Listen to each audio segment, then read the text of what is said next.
যারা জান্নাতি যারা জাহান্নামী তারা কখনো সমান হতে পারে না। যারা জান্নাতি তাদেরকে সফলতা দিয়েছে কে? জান্নাতীরা সফল, জান্নাতীরা সফল। নাও দ্য ডিসিশন ইজ ইয়ার্স। এখন সিদ্ধান্ত আপনাদের, আপনারা কোন দলে যেতে চান? জান্নাতি হতে চাই না জাহান্নামী হতে চাই? কিন্তু সবাই কি জান্নাতে যেতে পারবে নাকি? কথা কন। ফারিকুম ফিল জান্নাতি ওয়া ফারিকুম ফিস সাঈর। একদল জান্নাতে আর একদল জাহান্নামে, ঠিক কি না? গোটা বিশ্বের মানুষগুলো দুই ভাগ হবে, এক ভাগ জান্নাতে আর এক ভাগ জাহান্নামে। সবাই কিন্তু জান্নাতে ঢুকবে না। এখন আপনাদের সিদ্ধান্তে আসতে হবে যে আসলে আমরা কই যেতে চাই। আমরা কি জাহান্নামে যাব নাকি জান্নাতে যাব?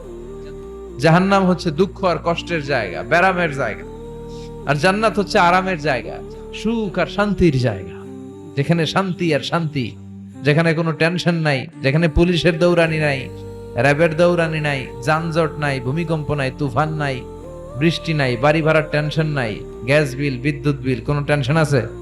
কথা কোন? আছে খালি আরাম, আছে খালি কি?